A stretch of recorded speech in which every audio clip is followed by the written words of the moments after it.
In this video, I have two Aeroqual VOC sensors, a low range and a high range sensor, both plugged in to the Series 200 base. People often wonder what happens if they get a sensor that is lower than what their range of VOCs end up being. For example, this has a range of 0 to 25 parts per million, whereas this sensor has a range of 0 to 500 parts per million. So what happens if the VOCs get up to, say, 200 parts per million and they have the low range sensor? What happens to that? So that's partly what this video is going to show, and it's just also going to show how the screen readout is different between the low range and the high range. The high range VOC sensor updates every 30 seconds and the low range sensor updates once per minute. Notice here we do have some VOCs, low levels of VOCs in the background for this video. This video is definitely not a science experiment. It's just meant to show the difference in the readouts and the difference of ways that these two sensors respond to high levels of VOCs. So we have about 3 parts per million VOCs in the background, and notice already the difference between the low range versus the high range sensor. The low range sensor, you can see the reading is fluctuating a little bit, so it's actually picking up variations in the VOC levels as they drop and rise very slightly, and whereas this reading is changing much more slowly or just staying the same at level 3 parts per million. Also notice the readout with the lower one has higher resolution. That is just because the sensor is more sensitive at low levels. That's the way it's designed, and therefore it can have the higher resolution with some accuracy, whereas the high range one has lower resolution because it's just less sensitive at those low levels of VOCs. Now what I'm going to do is I'm going to open the cap on 2 Sharpies. So I'm holding the Sharpie close to the inlet on each one. So notice how the low level sensor is reading high levels of VOCs.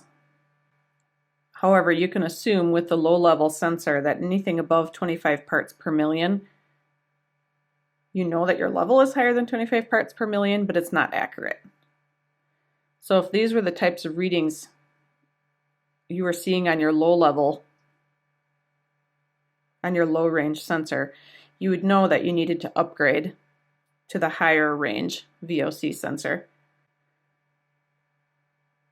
Again, this isn't a science experiment. I could be emitting different levels of VOCs with each Sharpie, but it is interesting how the lower level one, because of the higher sensitivity, fluctuates wildly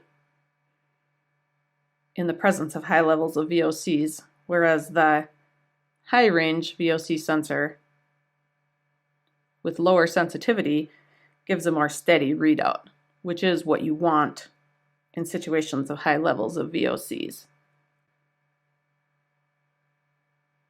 Now I'm going to cap the Sharpie markers, and we'll watch what happens when the VOCs are removed and the low range and the high range sensors provide readouts as the VOC levels decline.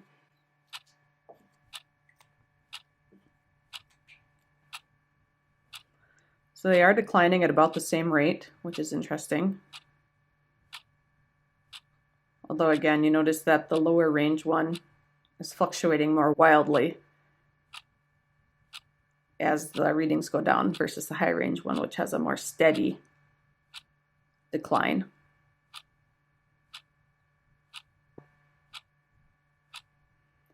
So in conclusion, what this video has shown is that in the presence of high levels of VOCs, the low range sensor does give a readout, but it's inaccurate, above 25 parts per million. Also, we noticed with the low range sensor is that in the presence of high levels of VOCs, it fluctuates. The high range sensor, on the other hand, in the presence of high VOCs, we never did get above the 500 parts per million range, and so we can assume that the levels were accurate with this one for the entire time it was reading. As we also noticed that the fluctuations were not as great with this one, and the rise and decline of the readout was more steady with the high range 1 in the presence of high VOCs and then when the high VOCs were removed.